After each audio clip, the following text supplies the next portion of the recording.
1999, humans have been traveling in space for 150 years.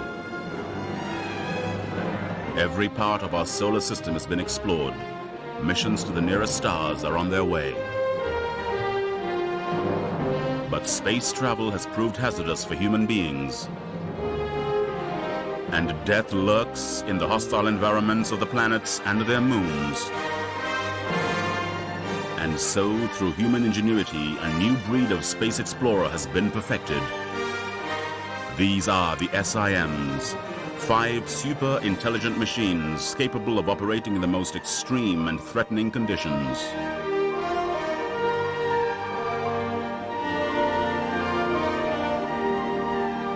Earthlink, the mighty spaceship which carries them across the void. On board is Lander, the transfer vehicle and sanctuary while on a mission. Inside are Legs, who tackles the most dangerous terrain. Wheels, the roving scientific detective. And Hover, the rescuer and scout. This team of trailblazers acts as agents for the human race, adventuring far into the solar system and beyond. Their destination, space.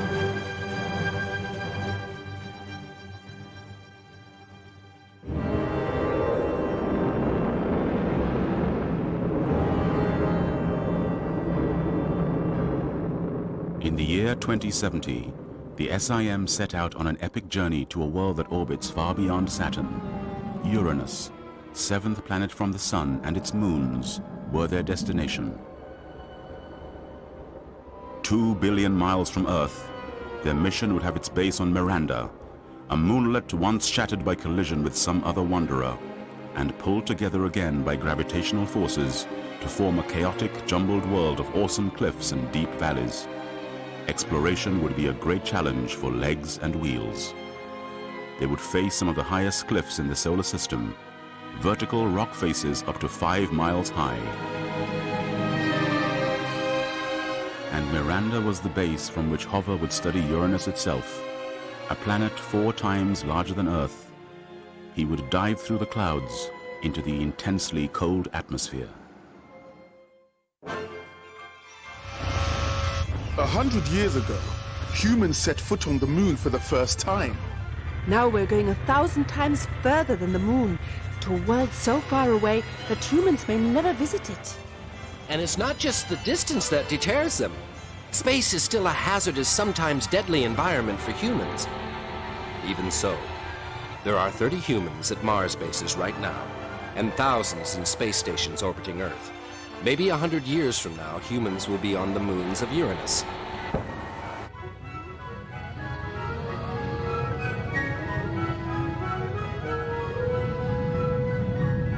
Mission to Uranus, final countdown. Central Control seems very busy right now. They've put our count on hold. There's a problem with a manned spaceship at Mars. It's gone into the wrong orbit because of a rocket failure.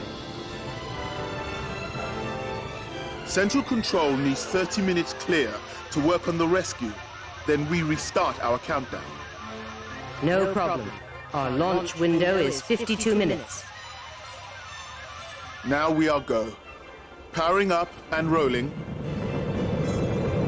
V1. V2. Rotate. We're off! 2 billion miles to go!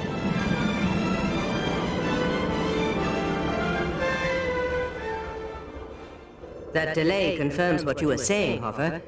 Even with 100 years of experience behind them, humans are still at risk in space. Humans gradually learned how to live in extreme conditions on Earth. After early expeditions to Antarctica at the beginning of the 20th century, many scientific stations were established on the ice-covered continent. But nearly 200 years later, humans had gone no further than Mars. Are we on uncharted territory at Miranda? Almost. The best pictures are like this. Fairly low resolution. As usual, we are the pioneers. Another mission where we'll be left to work things out as we go along. Stand by for space station docking. I'm picking up plutonium power supplies for this long-duration mission. Hover and I will need plenty of gas for in-flight hops in mountainous terrain. One moment. Our final departure is back on hold. It sounds as if we'll be going to Uranus via Mars. The Mars 2070 expedition was in great danger. The astronauts had taken off from Mars, but either an internal explosion or a debris strike had damaged their ship, and now they were circling Mars helplessly instead of heading for Earth. There was no response from the flight deck. The only signals were from the flight recorder. I get it. We pass Mars on the way to Uranus. So we're being sent to help? Yes. The only hope is to replace their propulsion system. Bring up the engineering model of that spaceship. See? Their propulsion module is designed for easy replacement. So we have to divert to Mars and take a new module.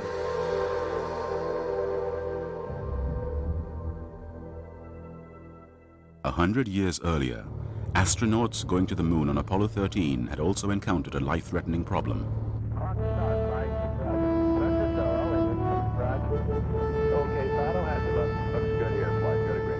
Apollo 13 was launched in 1970.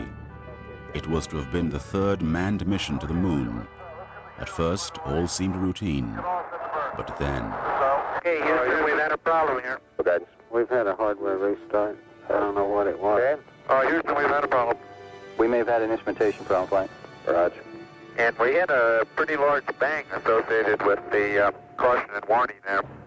Later, the crew learned that a fuel tank full of oxygen had exploded.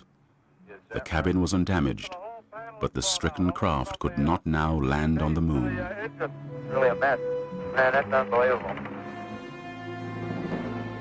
And the Houston controllers were faced with the possibility that they could not bring back the crew alive. Okay, Tom, I'm coming back to you. Flight, go ahead. I think the best thing we can do right now is start a power down. With massive loss of power, devising a rescue plan was a race against time. Everybody think of the kind of things we'd be vetting. How about you, Ecom? You see anything that, with the instrumentation you got, that could be vetting? That's a firm flight. Let me look at the system flight as far as the venting is concerned. Okay. Mission controllers at Houston worked desperately to improvise a safe return. The cabin temperature dropped below freezing, and carbon dioxide was building to deadly levels. But engineers came up with ingenious solutions to these life-threatening problems. And in the end, the crew of Apollo 13 returned to Earth safe and well.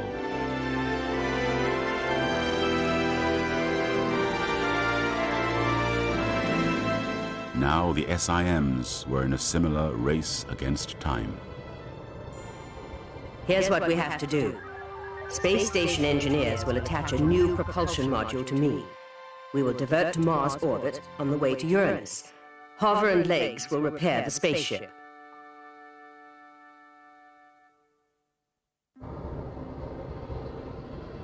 Propulsion module secured. Prepare for departure. Clear now. Starting burn.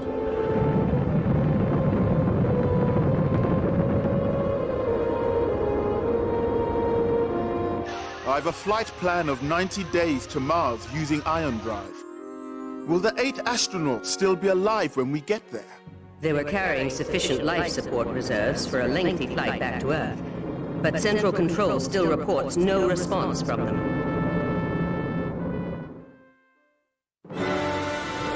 After 3 months, Earthlink arrived at Mars. All attempts to contact the stranded crew had failed.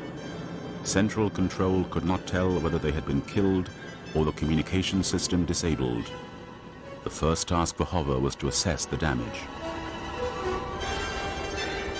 Shutting off ion drive.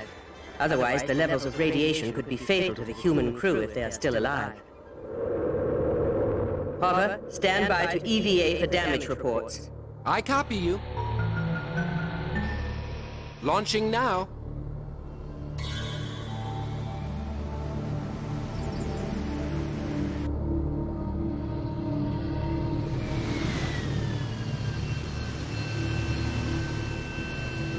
There's a huge hole on the port side. It's probably knocked out the long-range communications. Scan the radio wave bands for internal signals. Locking to onboard comms frequency. They're alive. They must have gone into cryosleep to conserve supplies until a rescue could arrive. Commence repair procedures. Lander, stand by to launch. I copy you. Launching now.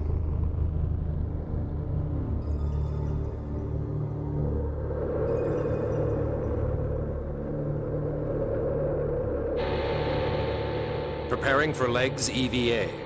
Launching now. Central Control confirms that the signals picked up by Hover show the crew is in cryosleep. We need to get their communications back online. First, we'll replace the propulsion system. Let's cut this damaged unit free. And toss it down to Mars. It'll burn up in the atmosphere. Unit free. Locked on and maneuvering. Away it goes.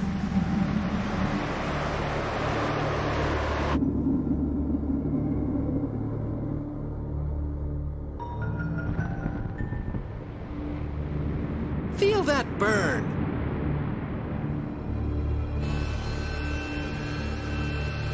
Locking on to replacement unit. Detaching now. This could be a first for us. Robots have never rescued humans this far from Earth. The lineup has to be spot on. We're a fraction out on the X-coordinate.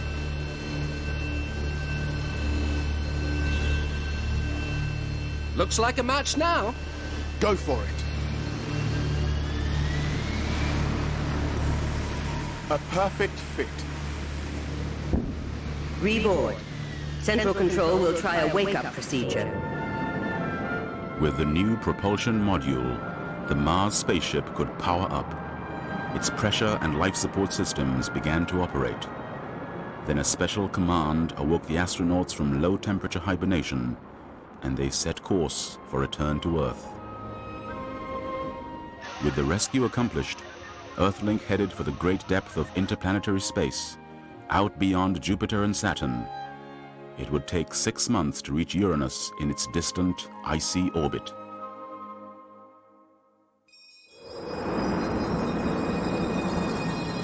Less than 1 million miles to go for Uranus.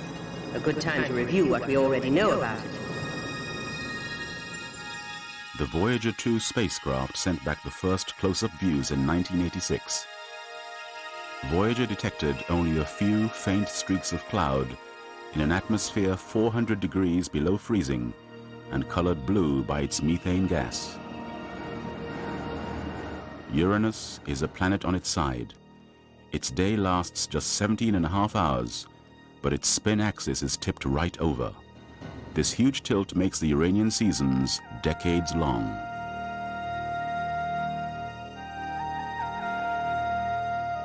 How did Uranus get like that, spinning sideways? It's quite a mystery, Hover. When the solar system formed, all kinds of crashes and collisions took place between the newly formed planets and the remaining planetesimals.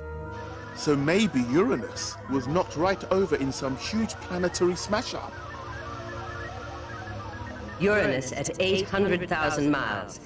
As we close in, there's a slight danger ahead. Uranus, like the other giant planets, has rings. They were discovered accidentally in 1977. When Uranus crossed in front of a bright star, the star winked on and off several times.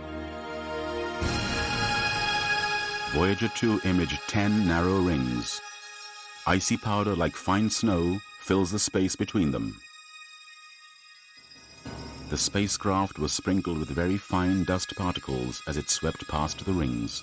But Voyager 2 did not go as close as we will. The outermost of those rings has a lot of chunky particles, twice the size of a football. The first part of our mission is to use Lander's radar mapper to get better coverage of moons missed in previous missions. Here's Ariel, 700 miles across. It has fewer craters than the other moons and a fresh, icy surface. Umbriel is next, 5 miles larger than Ariel, and with craters 50 miles across. Let's see what the mapping radar is bringing up.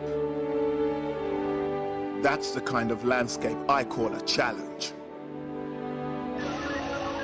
What's next, Earthling? Titania. This is the largest moon, and it's 1,000 miles across. There's a lot of variation in the surface features. Craters, ice, mountains. Titania could be a future mission for us, but now we are go for Miranda. We're running into ring debris, mainly dust. We are nearly through the outer ring, the most dangerous one. Radar showing some objects. Approaching some now. Changing course.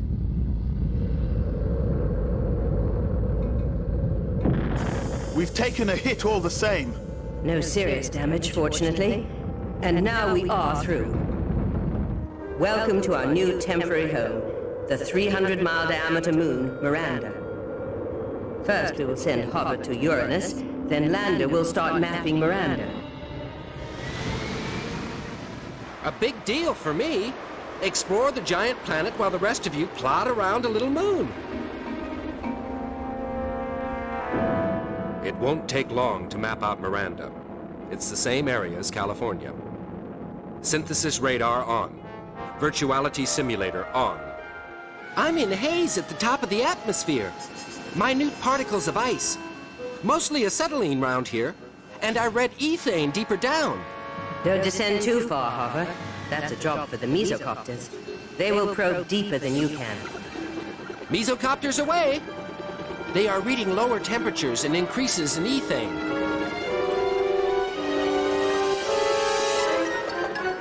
One of them's got a problem. It seems to be programmed to collide with the others. I'll see if I can destroy it before it wrecks them all. Got it! Only one left, but it's working fine. I'm investigating the white clouds next. Then I'll be on my way back. How's Lander's mapping going? Sector 56 mapping commencing. There's evidence of activity on a colossal scale. Immense crushing forces have built this landscape. It sure will be an awesome challenge to explore such rugged terrain. Miranda is a mixture of ice and rock. In the region of the South Pole, there are different surface textures. Here, it looks as though material from 3 or 4 different planetesimals is crushed together. There are cliff faces here up to 5 miles high, the tallest cliffs in the solar system. But there are few craters, and the largest is just 10 miles across. This is a changing landscape, gradually being rebuilt over time.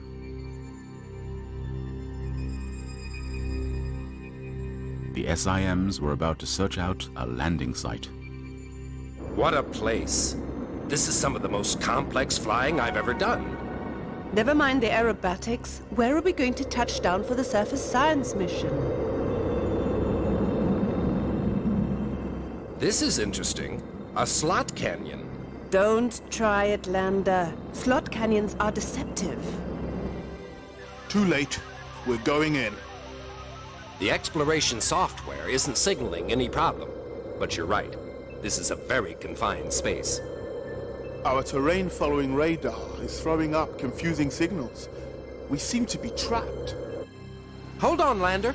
I'm on my way to help you out. I can guide you round the overhanging rocks. My gas jets are nearly exhausted. Unless I get out and land quickly, I'll crash. Rotate Y 1 degree per second. Lock onto me. Maintain constant velocity and distance.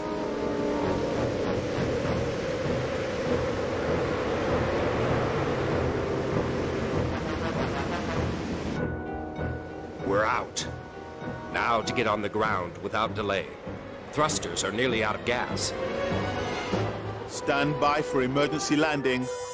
Going in now. contact. We're sliding on ice, heading straight for a chasm. That rougher ground slowed us just in time, but we could still go over. No one move while I figure this out.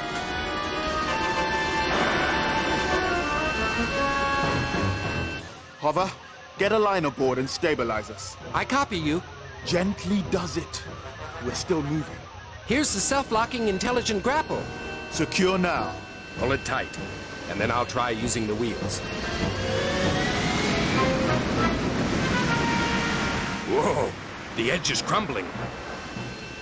Secure again. I'll pull back.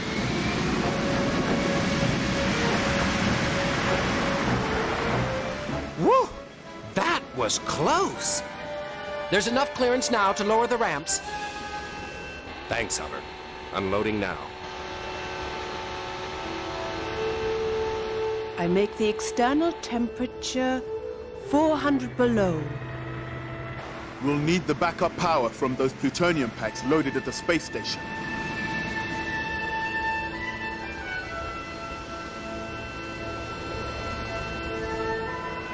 The surface here is mainly ice. Ice as hard as rock.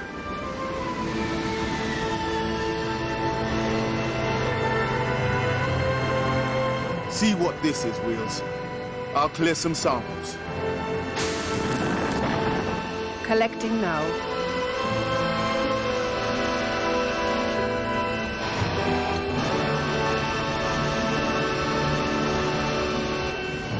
It certainly looks like water ice. Miranda is only slightly denser than water overall. Check on what the analysis signature tells us. From up here, I'd say we're on a great glacial plain of very slowly moving ice. We need rock samples as well. I'll go search those peaks over there. I read ammonia crystals and strange forms of methane as well as water ice. That stuff can flow like lava if the pressure is high enough. Legs and Wheels used ammonia ice to replenish Lander's gas jets. Then, with their return flight assured, they joined Hover, who had already begun to explore the giant cliffs. This cliff face is different from the surface rock. Let's find out how old it is. Some of the surface stuff is only 1 billion years. That would mean Miranda was volcanically active long ago. I'm going to get samples for you from further up the rock face.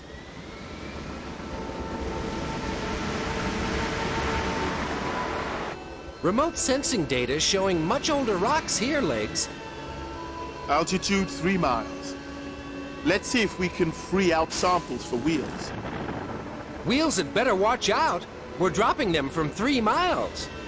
In this weak gravity, that's only like dropping a couple of 100 feet on Earth. Ooh, still fast enough for a nasty headache. Okay, we'll stop.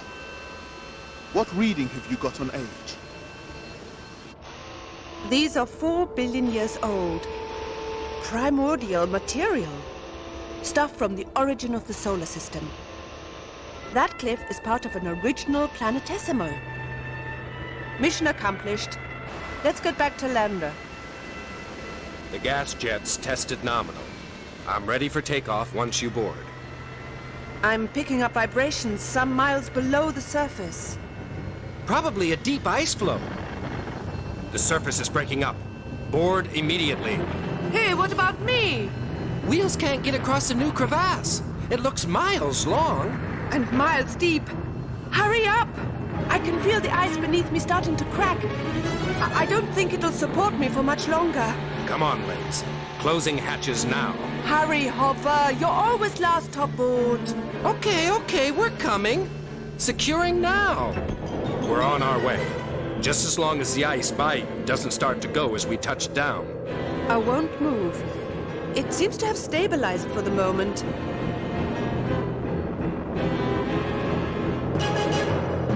Gently does it.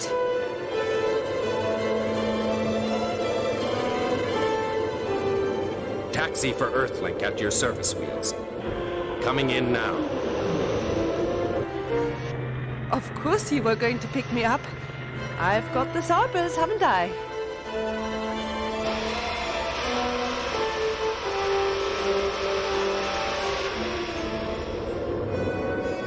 With the momentous journey to Uranus concluded, the samples from Miranda were eagerly awaited.